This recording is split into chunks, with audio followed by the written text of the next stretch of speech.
Hello and welcome to Alive News. I am Tanti Azar. The headlines. Passengers stranded at Lagos Airport as aviation workers begin strike.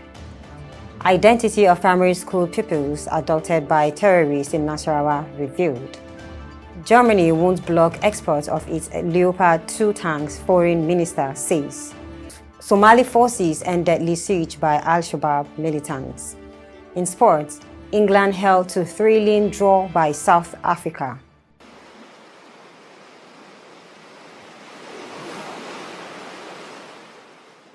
Thanks for joining. Workers of the Nigerian Aviation Handling Company PLC NACO on Monday morning embarked on strike, grounding international flights at the Murtala Mohammed International Airport, Ikeja in Lagos. News gathered that the warning strike is due to salary increments and workers have vowed not to return to work until the issue is resolved. Several passengers were stranded at the international airport, moving about helplessly with their luggage.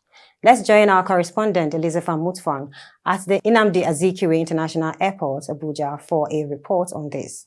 As you can see behind me, there are loads of passengers with their boxes waiting in a queue. They've been here for hours. Apparently, their flights have been cancelled for hours with no tangible explanation given. As far as we know, the NACO staff of NACO, that's the Nigerian Aviation Handling Company of Nigeria, or Nigerian Aviation Handling Company, are on strike due to a problem they have with their salaries not being paid or not being sufficient enough. So these passengers have been here for hours. Unfortunately, there are no NACO staff on ground to speak to us, and there is no airport management that is willing to speak to us at this time.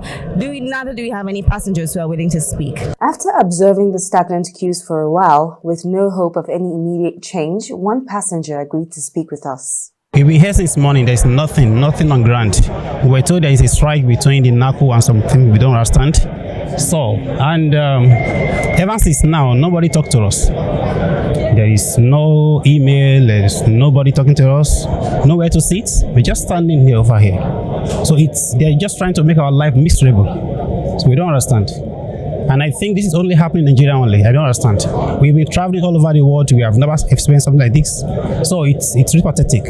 A source at NACO disclosed that the management had met with the staff on Sunday over the proposed strike, and there was a court injunction against the strike, which the workers defied and laid down their tools. An industry source described the strike as outright sabotage for the striking workers to ignore the court injunction that directed that they should not embark on any industrial action. Elizabeth Mutfang reporting for Alive TV. Terrorists are reportedly still holding captive pupils of LEA Primary School in Al-Waza Village, Doma local government area of Nasarawa State, kidnapped last weekend. A group of terrorists stormed the community around 7 a.m. last Friday and abducted the pupils who were said to be on their way to school at that time. Their identities were revealed in a report on Monday, January 23, 2023. Report states that the abducted pupils are 6 in number and are still with the abductors. The State Police Command's Public Relations Officer, Ramhan Nansel, had told journalists that a joint team of police, military and vigilante have been mobilized in search of the abductors. On the foreign scene.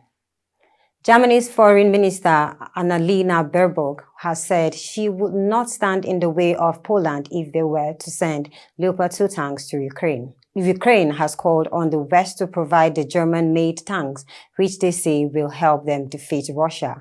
But Germany is yet to provide the armored vehicles, and its export laws prevent other countries from sending theirs. On Sunday, Ms. Baerbock said Poland had not yet asked for export permission. Poland's Prime Minister Mateusz Morawiecki said on Monday the government would request authorization from Berlin, but he said Poland would send the tanks to Ukraine even if it was not granted. Still on foreign news.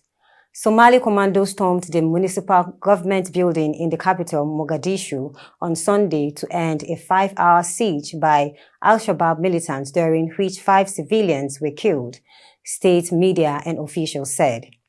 The attack began with a car bomb explosion at the entrance of the building in the Hammerwain district before militants pretended to be soldiers raided the compound. The Information Ministry said security forces rescued all government staff from the building and shot dead 6 militants involved in the assault.